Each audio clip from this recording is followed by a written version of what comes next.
Hello. I just came back from work. Oh my god, this angle is so bad.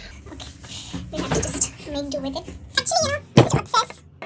This angle is so fucking bad. Okay, we decided no angle is working, so we decided to take the phone in our hands. I always obsess about how I look in videos, except I don't do anything about it. And now I'm getting to be fine because this is how normal people are supposed to look like. And yeah, that's about it. So I was thinking about my bittersweet relationship with fitness and how it has evolved over the years. I remember growing up, we did not have a weighing machine in our family. I think the first weighing machine was bought in second year, university second year, when I was in med school, and that was when my father was going on his first overseas trip to Malaysia, I think, and so he had gone on a trip before somewhere to Delhi or somewhere for some work trip, and my mom had packed up a lot of food, and my dad used to eat pan, so he had his entire pan set up. So all of this, wherever he went, he used to carry all of this, but that trip to Delhi turned out to be costly because I think the private airlines were just starting to come in. Air India, I suppose, had offered a higher baggage, capacity, maximum capacity, but the other private airlines did not. So he was charged a lot for the for the entire thing, and that's why he decided to learn his lesson. And next time he bought a weighing machine so that he could weigh the bag and discard the excess baggage. So that's my first weighing machine. Of course, we were healthy while growing up, but the thing is, the concept of health in my house was a very organic thing. My dad came from a rural village where people didn't really hear of packaged things being bought. Things were grown and things were bought from the local hut or the local market, and food from a packet was not, it was not a question of unhealthy or healthy. Food from a packet was just not heard of or encouraged in any manner. So when we grew up with cows and milk and lots of vegetables and food, and so we were brought up in born and brought up in Odisha most of the time, and then we were traveling throughout the country, but food played such a strong influence on us. I'm more close to the eastern part of India, so we were really had fish and specific vegetable dishes which are very, very inherent. If you're from Calcutta or if you're from West Bengal, you might have heard of sukto, and if you are from Orissa, you might have heard of santula and dalma, which was a staple food. So the concept of healthy food was very organic to us. It wasn't something that was imposed on us. And my brother and me both were encouraged to get into sports, and it was just not encouragement, it was a mandatory thing.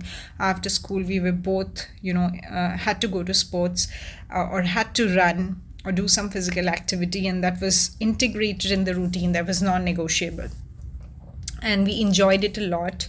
I had never heard of the gym till I came to university. Outdoor sports was what was encouraged. Cycling was encouraged, running was encouraged, playing football, basketball. I was into lawn tennis. So that was, the whole evening before the studying time began was in sports. And I think that made me a really rounded individual when it comes to looking at exercise, and never looked at it from a point of weight loss. I always looked at it as fun, strength, endurance, something which makes you feel great. I learned about team spirit. I learned about sportsmanship. I learned about, losing with grace. So all of this was inculcated. Cut to when I started university, and med school was really tough. So before med school, I had gone to a college called Miranda House in Delhi. You must have heard of it. So I was there for around 2.5 months before I left for med school. So there I was in economics, And so I did get a bit of time. So I was playing tennis for university, and that life was amazing as well. But when I came to med school, it was a government college, and it was really tough for me for many reasons. Because first, it's a different culture altogether. In med school, you're supposed to study all the time. Exams are really tough. There's no concept of people not being intelligent. They have, or hardworking. They have all cleared an exam to get in there. So the competition is tough, and it's just not about scoring good in the exams. It's about seeing patients, diagnosing them, using your skill set, and you cannot afford to screw up in med school, or as a doctor in real life. You can't afford to make mistakes, and that is inculcated in med school. And that left me really less time. Plus, I was in a place where nobody really played tennis. There wasn't much of a sports culture among girls especially.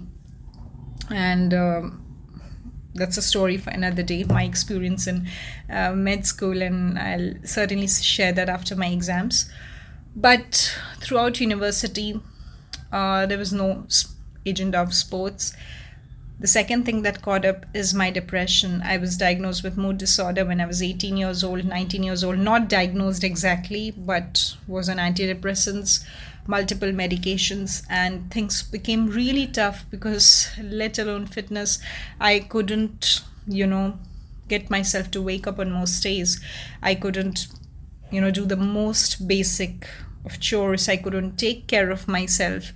So that those years became really difficult. Even then, I remember my father taking me out to run almost every day when I was mentally low, dragging me out, making physical exercise compulsory. And I think I survived I was really mentally not well. I was on multiple medications, but I could survive med school with all those and did not drop out. I think because of along with obviously all the interventions that were done. I think physical exercise really saved me. I could survive the whole course of the illness because of physical exercise.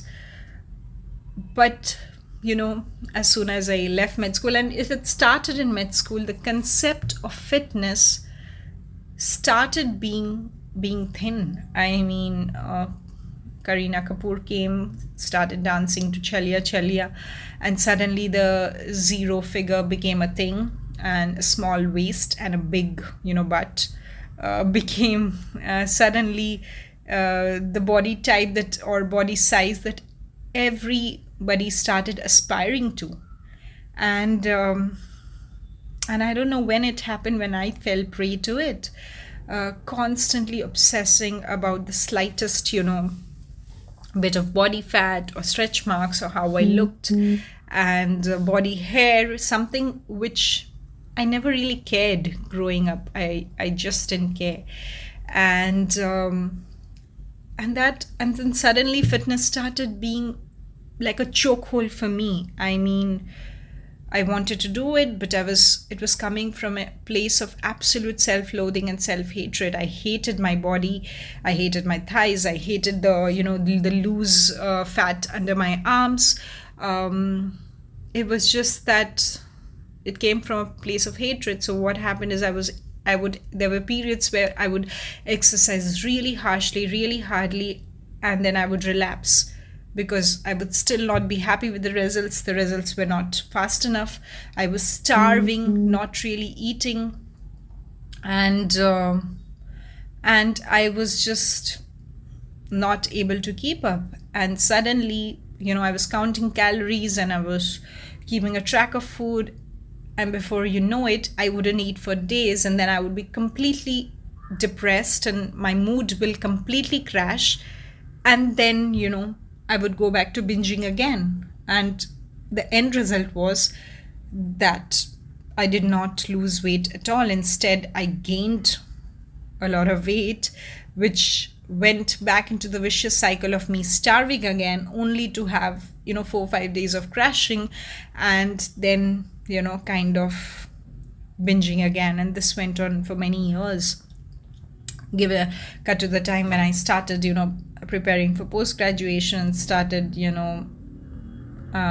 getting into other things, and as I said, I was not diagnosed properly. I mean, properly is another word. I was just not given the right diagnosis, and there was a lot of irrational medications, which I obviously would be talking about in another video, due to which there were many side effects, including one of weight gain. So I gained a lot of weight, and life wasn't kind to me.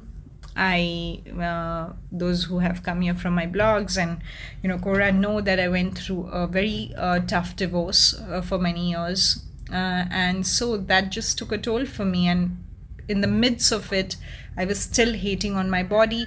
I was still kind of not happy about my size, about my thighs, about every single part of the body. There was some fault to it. And I remember I dated this guy once, and I mean, it's just unbelievable, because I generally consider myself as a very self-assured person. But I remember I was dating this guy, and he just said that he prefers thin people. Not thin people, he said fit people. And I was trying to tell him about how difficult it is for people to adhere to, a very stereotypical idea of fitness, and fitness shouldn't have anything to do with body weight unless you're in the morbidly obese criteria. I mean, there's a whole range of, body weights and BMIs which come in the healthy category, and the kind of fitness that is projected on social media is very unhealthy. And he said the sentence, "I think fat people should date other fat people." Oh my God, that struck like lightning and was massively triggering for me. And I just at that point thought that, I mean, I'm, as it is, not subscribing to the, fitness kind of criterias. I have stomach rolls, and I have loose fat, and I have jiggly thighs, and that means I'm not worth loving. And the day I become fat, nobody's going to, fat in the sense, which is a very broad term, nobody's going to love me anymore. Nobody's going to accept me anymore. I have to look a certain way in order to be lovable, and that's the worst thing. That's the worst thing that anybody can make you think. That's the worst thing you can do to yourself. I'm sorry, but your looks and what you weigh, that's not going to make you lovable. You are lovable the way you're born. I'm sorry if anybody has made you feel otherwise. It's a ton of bullshit that you have to be, you have to look a certain way, or you have to, weigh a certain number in order for someone to love you. That just means you've been surrounded by unkind people, and that's not how your story is. You should rewrite your story and make yourself believe that you don't have to be something else, to be loved. And that struck me, and even though I did stay with that person for some time, because I wasn't really sure of myself, and I didn't really, I knew who I was, but I didn't know how to, set boundaries, and how to, just say no to being treated that way. I didn't know how to walk away, because I didn't have that much confidence in myself. And I was scared to be alone, and I was scared to be a difficult woman who says, no, I'm sorry, that's bullshit. I don't deserve to be treated that way. I just couldn't do it. And so I stuck, and finally when things did work out for me, and, it sort of ended, I realized I had to reevaluate my relationship with fitness. I had to reevaluate about what I thought of myself and what really mattered to me. And then I realized that I don't have any learning to do. I have a lot of unlearning to do, because I grew up with a concept of fitness which was very healthy.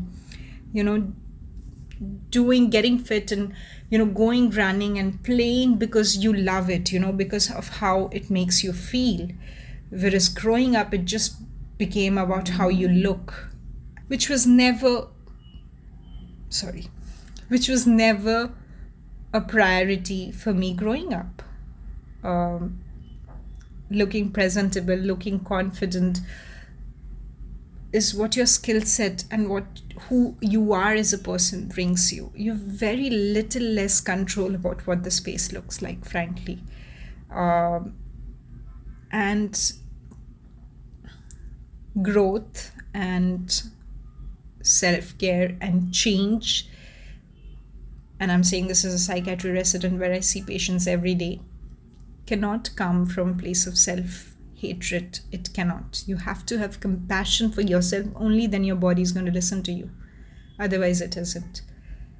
And so I started changing my relationship with fitness. I started saying, good things to myself every day. And I'm not saying loving yourself is easy. Because the thing is that there will be imperfections in your body. There will be, for instance, there will be a stomach roll that you're not going to like. Okay, there is going to be a loose fat that you're not going to like. There's going to be sagging skin. There's going to be wrinkles. There's going to be hyperpigmentation. There's going to be an old tattoo which you hate.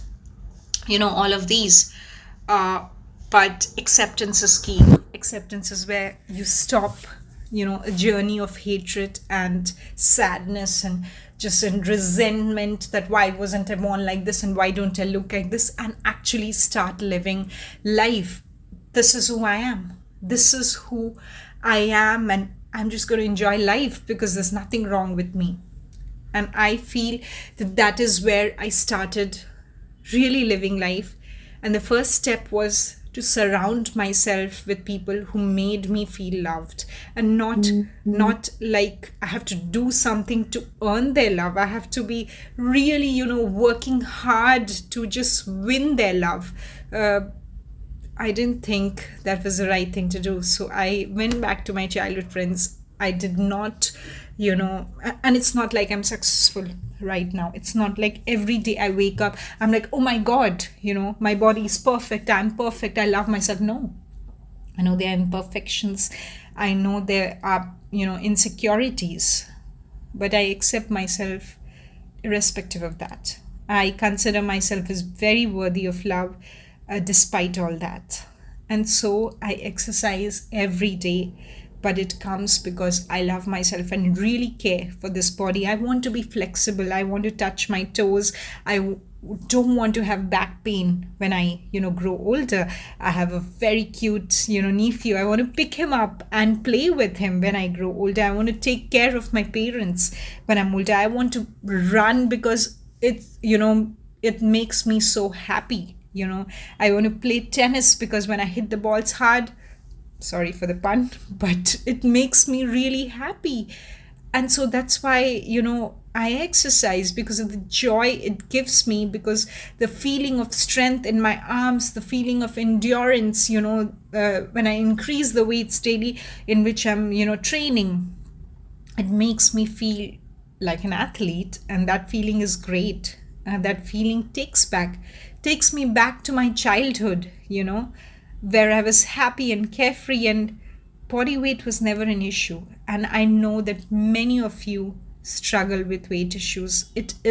I'm not, dismissing your struggle. I'm not saying that maintaining a healthy weight is not important. I'm just saying that it has absolutely nothing to do with your worth. It doesn't make you a bad person if you have been a little, overweight. It doesn't make you a bad person.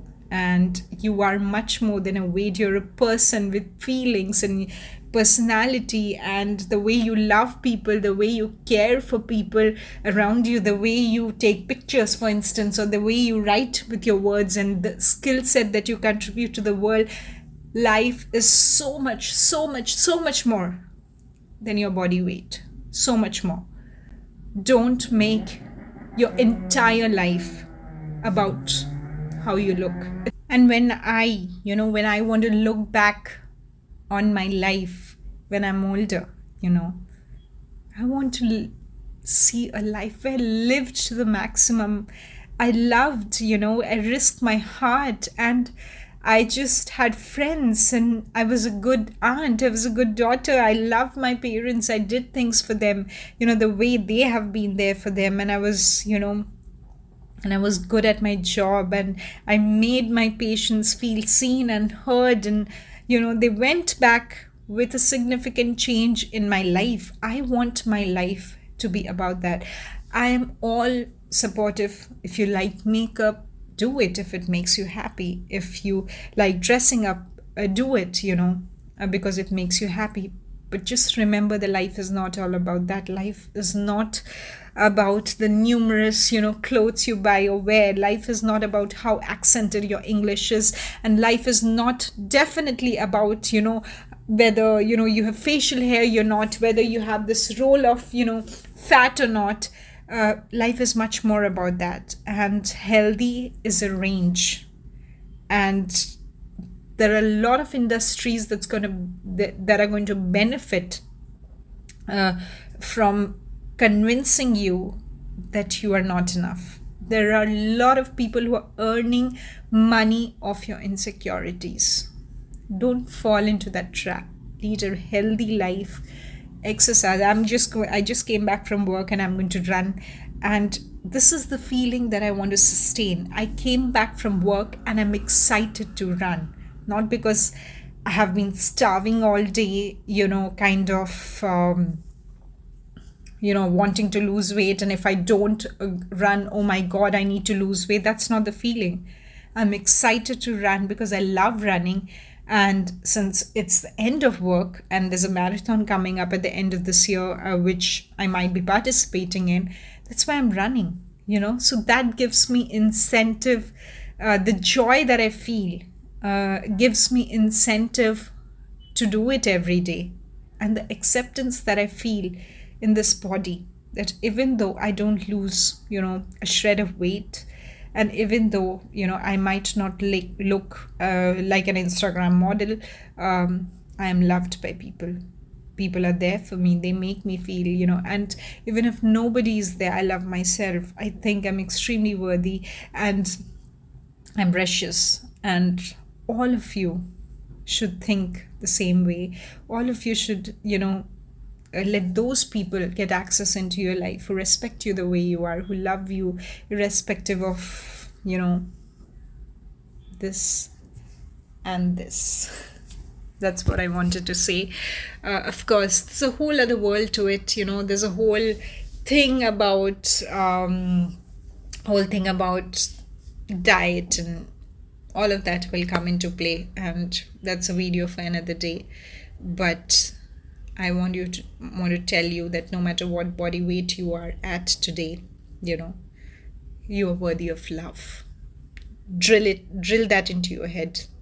Don't, every time you forget it, every time you start to hate yourself, remind yourself that that's bullshit. Whatever other people are saying, the background noise, just mute it and love yourself, and then go out and move. Go out and move because you love your body. Your body is keeping you alive, and movement is something which will help sustain that, help make you feel good. Activity, movement is going to make your life better. So go out and do it. Whatever makes you happy, whether it's dance, whether it's play, whether it's running, whether it's lifting weights at the gym, whatever makes you happy. Personally, I hate the gym. I really hate a closed space with a lot of gym bros surrounding me and giving me a lot of unsolicited advice. But I have realized through my research and through listening to other people who are experts in their field, that weight training is good. Resistance training is good for your bones, and good for muscle building is necessary as you grow older. So I am trying to do it, but I usually go to the gym as a supplement, as an enhancement to what I already do, what the exercises that I already do, And I fail on many days. I am depressed. I'm still on antidepressants. As a psychiatry resident myself, I am on antidepressants. And people who have gone through depression, or people who are in the mental health care field, will realize how difficult it is. How difficult it is to get up, one day, on some days, and just do the very basic, chores, to be able to clean your room, to able to, kind of clean your table, and just wear a good piece of clothing, and take care of your hair, and all of that. And in midst of that, going to exercise is the last thing on my mind, even though I drag myself for a walk. On many days, that's the max I can do. So I do it. I do just the, bare minimum that I can, do on that day, and I don't stress about it. And also, what you see and what you put into your body and your mind is important. Just like healthy food, healthy, homegrown, home cooked, flavorful food is important. In the same way, what you consume in the social media is important. If you spend your whole day looking at Instagram models and Insta influencers, showing you a very aesthetic, view of life, which is unreal, which is not true, and which is a lot of times sponsored. A lot of people are paying, for you to look at life in that way and feel insecure about yourself, so that you can constantly feel, I need more of this. Maybe I'll, use this cream and it'll make me look fairer. Maybe I'll, buy this protein powder and it'll make me, thinner. Maybe I'll buy this weight loss pill and it'll help me lose weight. So there are a lot of things. I'm not saying everything out on the market is bad, but 90% of it is. 90% of it is just shit, used to trap you into buying more stuff that you don't need. So what you consume on social media, if I see anybody promoting a body size that is not real, unfollow. I'm sorry, but I'm not, letting people convince me that I mean to adopt a lifestyle that is completely unrealistic for me and for many, many people. And anything that convinces me that I'm not enough, I need to be more in order to be loved, that is just not for my conception. I don't have time to inculcate practices that make me hate myself. So I won't do it. So I'm mindful about these things. I really wanted to come here and tell you that, because I'm embarking on a new fitness journey, a fitness journey that I absolutely love, that I can smile and talk about. I never thought in the last 10 years, ever since I've graduated from university, that I could actually have a good relationship with fitness again. I never thought that's possible, because these 10 years have only been an obsession with how I look, how I am pleasing to the male gaze, how, how I should, be thin as possible and probably disappear from existence. And I also have not been shaving my upper lip. I have not been waxing my eyebrows. Complete respect to anybody who chooses to do it. Your body, your choice. And what makes you feel good, you're supposed to do it. I refuse to do it, because it's just a part of me and I like it the way it is. Maybe I'm privileged, maybe I do not have much facial hair. I mean, it's a lot on my body, as you can see, but maybe I'm speaking out of a place of privilege, and I completely recognize that. But I am making the personal choice to reject beauty stereotypes, because I have, I want my life to be filled with something else. I want my life to be filled with authenticity and love, and people who, add value to my life by loving me, by filling my life with joy and happiness and acceptance.